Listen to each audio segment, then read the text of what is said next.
एक लोटा पानी।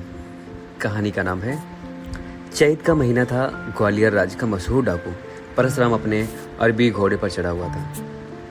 जिला दमोह के देहात में होकर कहीं जा रहा था। लकालक दोपहरी थी। प्यास के कारण परसराम का गला सूख रहा था। कोई तालाब, नदी या गांव दिखाई न देता था। चलते चलते एक चबूतरा मिला जिस पर एक शिवलिंग रखा था। छोटे और कच्चे चबूतरे पर बरसात के पानी ने छोटे छोटे गड्ढे कर दिए थे, इसीलिए महादेव जी की मूर्ति कुछ तिरछी सी हो रही थी।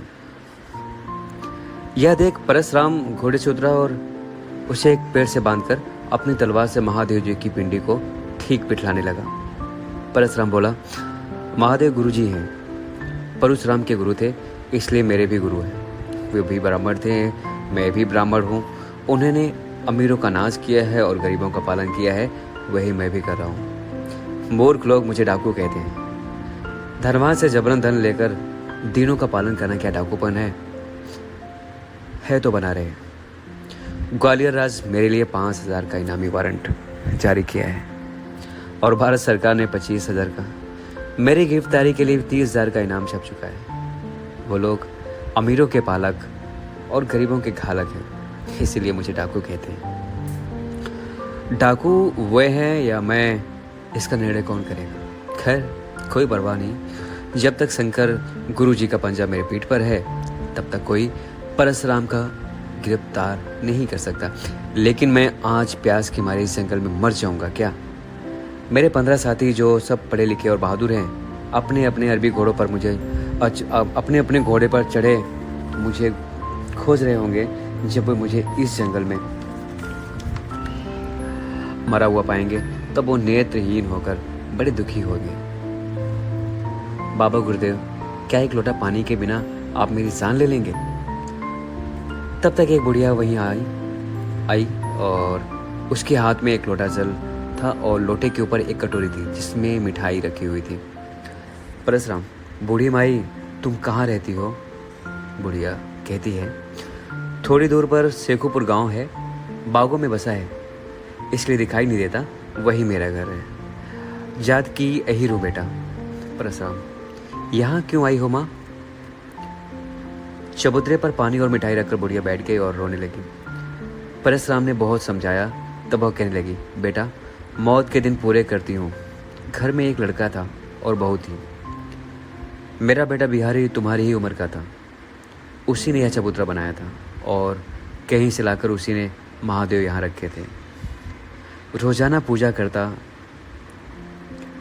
पर साल इस गांव में कलमुही प्लेग नामक एक बीमारी आई। बेटा और बहू दोनों एक 10 साल की कन्या छोड़कर उड़ गए। रोने के लिए मैं रह गई हूँ। जब से बेटा मरा तब से मैं रोज एक लोटा पानी चढ़ा जाती हूँ और रो जाती हूँ। इस साल वैसाख में नातिन चंपा का विवाह है और घर में कुछ नहीं है। न जाने कैसे महादेव बाबा चंपा का विवाह करेंगे। परशुराम, महादेव बाबा चंपा का विवाह खूब करेंगे। तुम यह पानी मुझे पिला दो, बड़ी प्यास लगी है। बुढ़िया, पी लो बेटा, पी लो, मिठाई भी खा लो। यह पानी जो तुम पी लोगे तो मैं समझूंगा कि महादेव जी पर चढ़ गया।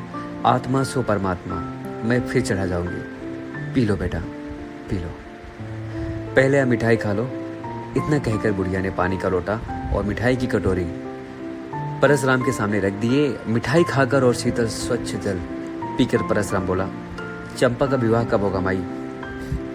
बुढ़िया, बैसाख के उंजरे पाख की पंचमी को टीका है, केसरीपुर से बारात आएगी बेटा। परशुराम, विवाह के लिए तुम चिंता कुछ भी मत करना। तुम्हारी चंपा का विवाह महादेव ही करेंगे। बुढ़िया, तुम कौन हो बेटा। तुम्हारी हजारी उम्र हो। गांव तक चलो तो तुमको कुछ खिलाऊं, भूखे मालूम होते हो। परशुराम, भूखा तो हूँ पर गांव में नहीं जा सकता।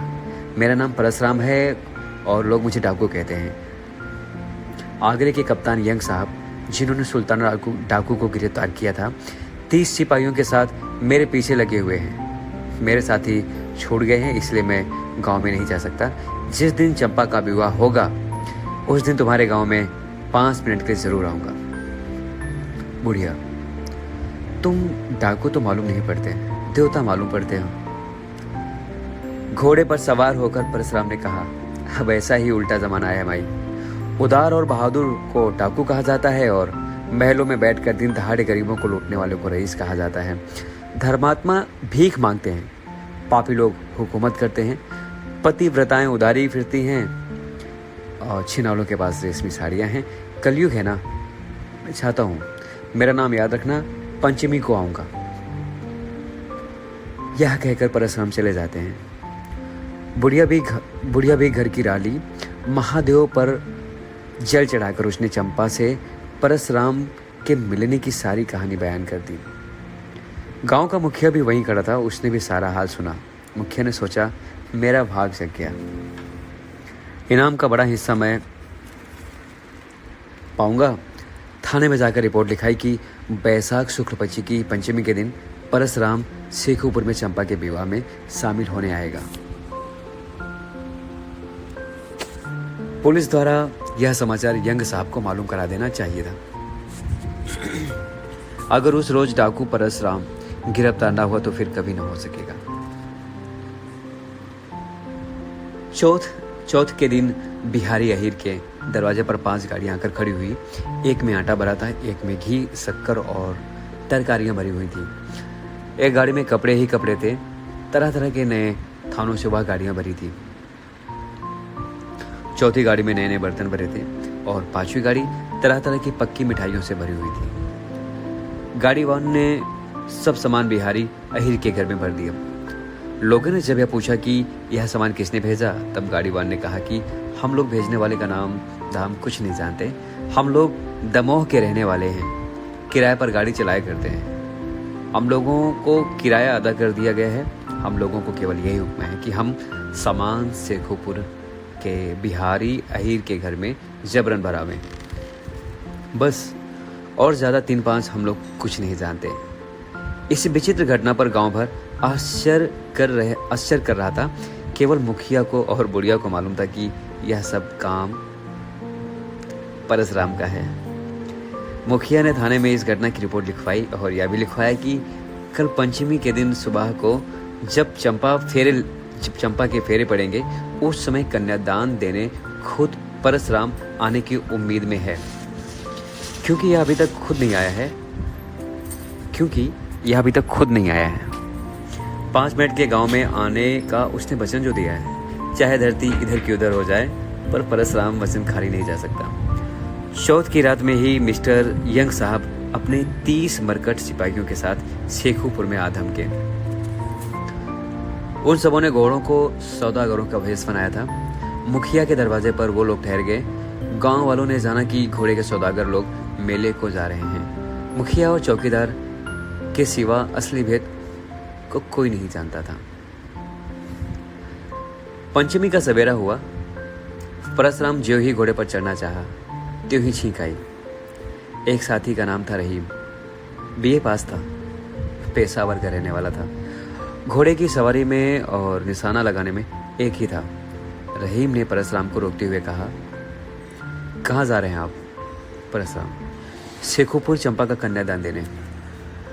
तुमको तो सब हाल मालूम करा दिया था ना, रुको मत, और रुक नहीं सकता, प्लीज़। रहीम छींक हुई। परशुराम, मुसलमान होकर भी छींक को मानते हो? रहीम, बात यह है कि यंग साहब अपने 30 सिपाहियों के साथ इधर ही गए हैं। उन लोगों ने सौदागरों का स्वांग बनाया है, मगर मेरी नज़र को धोखा नहीं दे सकते। परशुराम कहता है, घूमने दो, क्या करेगा यंग साहब? रहीम, मालूम होता है कि मूर्ख बुढ़िया ने आपके मिलने का हाल अपने गांव में बयान कर दिया है। पुलिस को आपके जानने का हाल मालूम हो गया है, तभी यंग साहब मौका देकर चढ़ाई की है। परशुराम कहता है, संभव है तुम्हारा अनुमान सही हो, लेकिन इसी डर से मैं अपने वचन को नहीं तोड़ सकता। 1 लोटा पानी से उरीण होना है मुझे।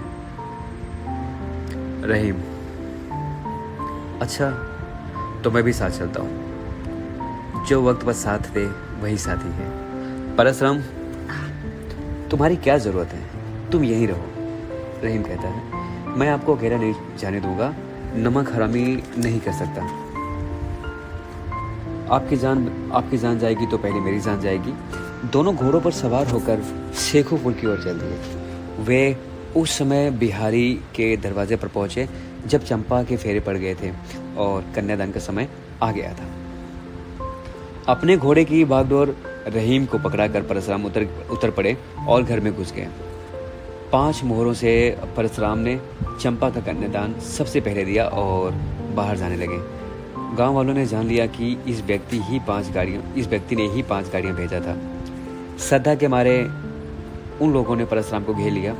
मारे खुशी के बुढ़िया की बोलती बंद हो गई थी। एक आदमी बोला, वाह मालिक, बिना जलपान किए कहाँ जाते हो? दूसरा आदमी लोटा लिए चरण धोने का उपाय करने लगा।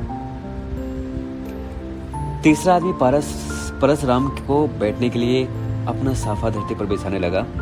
चौथा आदमी दौड़ा तो एक दोनों में मिठाइयां भर लाया।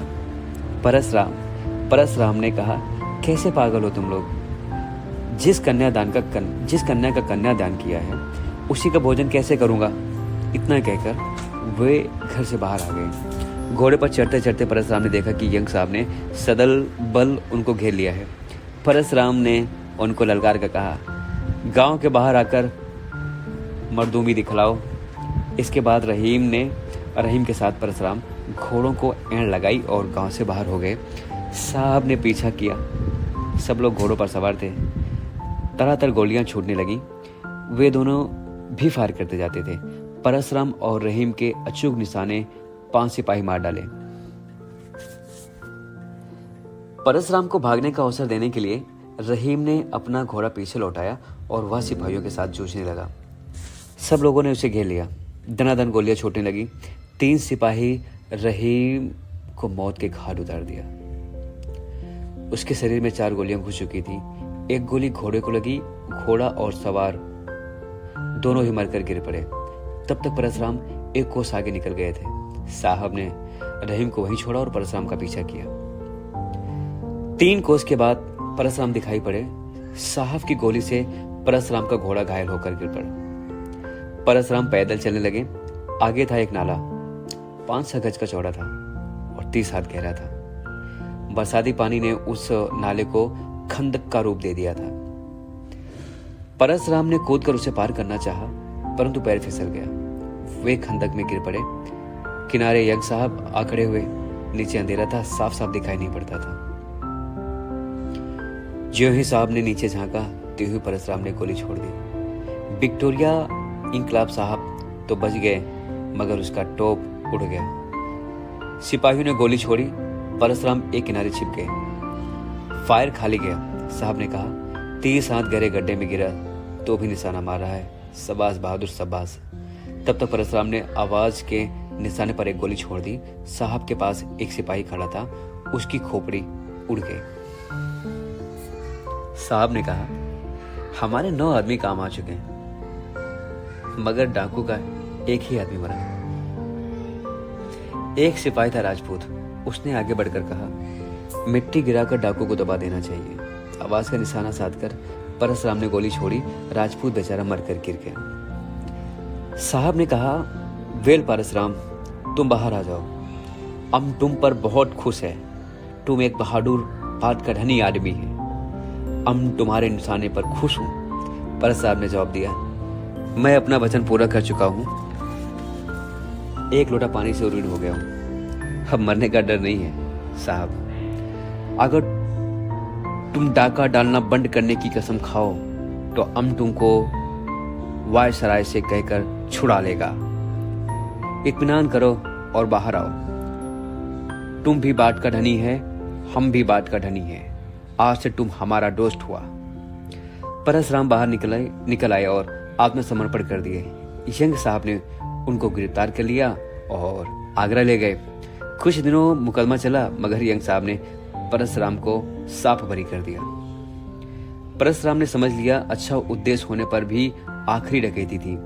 बहुत बुरी चीज, उसका समर्थन हो ही नहीं सकता। अतएव उस काम को छोड़ दिया और वे साधु हो गए और अपने साथियों को नेकी का जीवन व्यतीत करने का उद्देश्य दिया।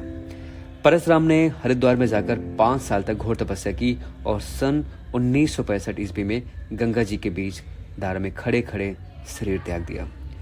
परशुराम ने यह दिखला दिया कि विपत्ति देखकर भी वचन का पालन करना चाहिए। दोस्तों, ये कहानी का नाम था एक लोटा पानी, जो अभी आपने सुना। ऐसे ही दूसरी कहानी लेकर आऊँगा। बस आपके प्यार और आशीर्वाद की ज़रूरत है मुझे। नमस्कार, धन्यवाद।